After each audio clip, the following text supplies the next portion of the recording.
May mga reaksyon na dito sa tinanong natin kanina. Payag ba kayo na tumakbong senador si former President Duterte? Eto, si Juan, may mga reaksyon Yes ng po, tao Pastor. dyan sa iyo, no?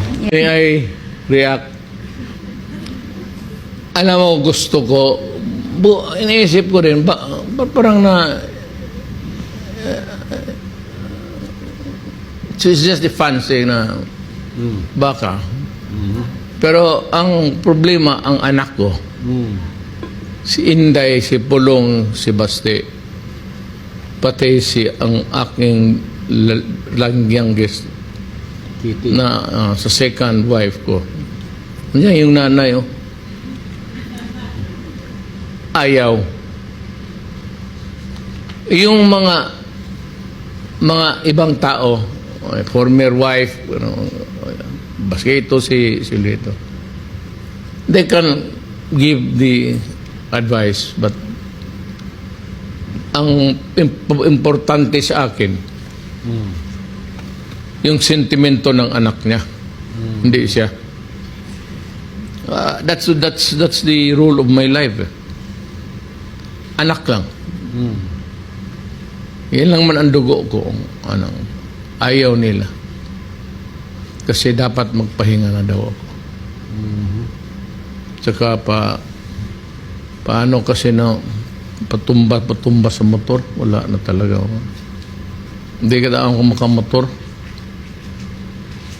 Hindi na ako makalakad ng straight. Baka pagtawanan lang ako dyan sa Congress. Baka lang. Pero kung if there are compelling reasons, wala kasing oposisyon ngayon. Yan ang problema eh.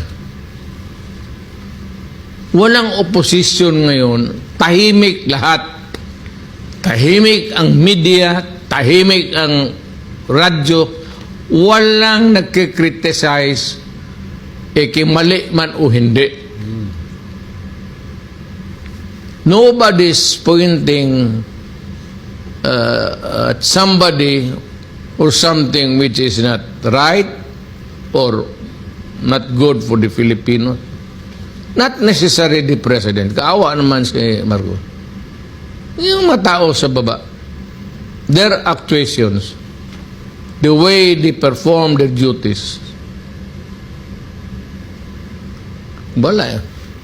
So mga driver na pinapaasa araw-araw, puputok itong walang control.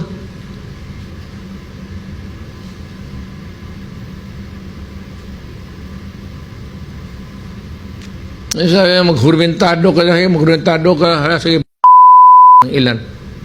Bago ka sabihin, sige, hulihin mo nga. Maghurmentado ka po.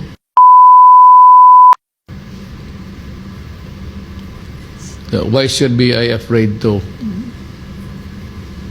Kung anong dapat gawin ko. Trabaho ko man o talagang I know that one day I will go.